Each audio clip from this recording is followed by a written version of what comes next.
आज मी गोड रेसिपी बनवणार आहे. तर त्यासाठी घेणार आहे मी दूध. तर हे दूध घेणार आहे मी 3 कप आणि ह्याच्यामध्ये साखर घालणार आहे 6 चमचे. तर आजची रेसिपी काय आहे तर मिल्क ब्रेड जे स्वीटमध्ये येणार आहे. 3 ब्रेड उरले होते तर आता त्या ब्रेडचं काय करायचं हा मला मोठा प्रश्न पडला. मग मी यूट्यूबवर सर्च केलं की याची काय अशी स्वीटमध्ये डिश बनवायची, कारण की रात्र झाली होती आणि मला जरा गोड खायचं होतं. तर हे मी दूध तापत ठेवत आहे आणि इकडं फ्राईंग पॅन पण तापत ठेवला आहे. याच्यावर ठेवलेला आहे तूप 1 चमचा आणि ब्रेड सगळे भाजून घेणार आहे असे मस्त गोल्डन ब्राऊन कलर छानपैकी.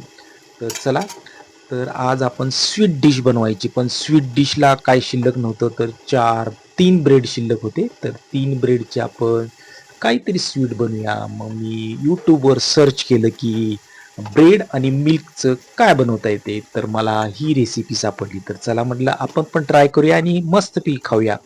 काय मस्त लागते ही, मस्त एकदम वाह.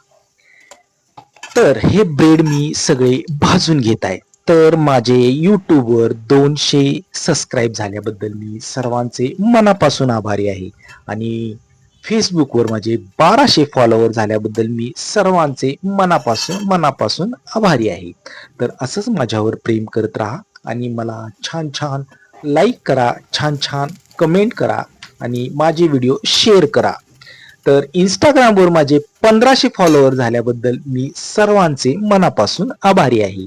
तर हे सगळं आभारीसाठी व्हिडिओ केला होता. तर त्यासाठी एक छोटीशी नवीन वर्षाची पहिल्या दिवशी आपण मटन पाया सूप केला होता. तर आता आपण स्वीटमध्ये काय बनवूया, तर ब्रेड मिल्क असं मस्तपैकी बनवायचे. तर हे 4 ब्रेड आपण छानपैकी फ्राईंग पॅनमध्ये तुपामध्ये भाजलेले आहेत.